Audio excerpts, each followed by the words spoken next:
Hey, what's going on, guys? Another video, and probably my last video of the year. I'm just gonna go over a couple things about the S5, which some of you already know, and what I'm probably gonna do to it in the new coming year. So, 6 months ago, unfortunately, I lost my A5, and it was a total loss. And I upgraded to this 2014 S5 Prestige. Overall, it's basically the same car design-wise, except for the front end. I do think the B8 though is still more aggressive as far as the lines, but the B8.5 LED daytime running lights I think are a bit more aggressive than the B8s, which are kind of a sloping single LED. So I do like the B8.5's daytime running lights more than the B8s, but other than that, I think the B8 still has the edge over front end styling. On the sides, it's pretty much the same. If you guys remember, I had the chrome trim blacked out, but that didn't last very long at all. So I just took it off. And if you noticed my side guards here, I actually wrapped these in brushed titanium finish to match my wheels, which are also brushed titanium. So I think it adds a little bit, character to the car. I know Audi does this factory. It's called Optics, or I think, and they do the same thing on the side blades. They make it silver, accent it to go along with the rest of the trim of the car. So I like it, especially along with the blue, the moonlight blue color of the car. I think it definitely looks pretty sharp.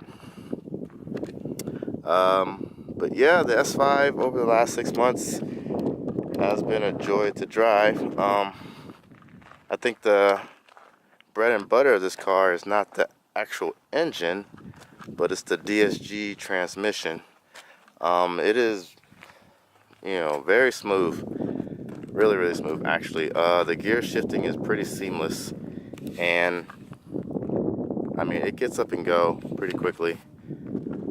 But the only issue I have with it is if you're just driving, in auto mode, and you're just casually driving, the DSG tends to upshift rather quickly to get to the highest gear.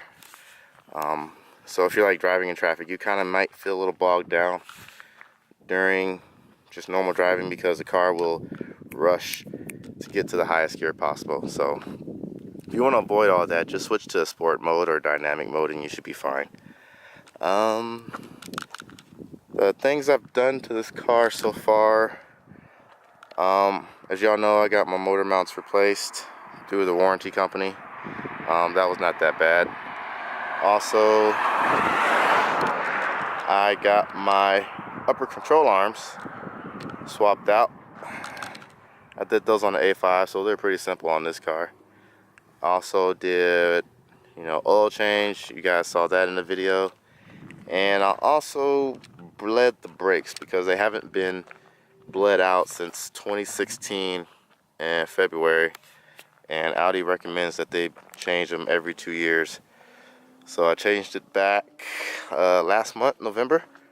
So those should be good to go, because the brake pedal felt kind of mushy. And I know on my A5 it was like very direct and strong. So I know obviously the S5 had to be equally or just as good. So once I changed out the brake fluid, the brake response was a lot better, and I was able to brake to the point where it rivaled the A5 that I had before it. But yeah, definitely an awesome car.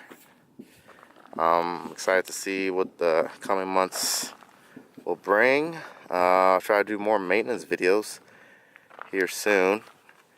But with the extended warranty, I'm going to try to have the dealers do as much as possible, and then I'll take care of the rest when that warranty is over. But yeah, if you have any questions, anything, just let me know. One last thing, launch control is pretty awesome. pretty much just got to put the car in dynamic mode, turn off the ESP by actually holding the button down. Some people mistaken to just tap the button once to turn it off. You know, you actually have to hold the button down to completely turn off the system. And then put your left foot on the brake, right foot on the accelerator, and then it'll take it to 2,000 RPM, let off the brake, or 3,000 RPM, I'm sorry. Let off the brake and she will fly. So yeah, pretty quick.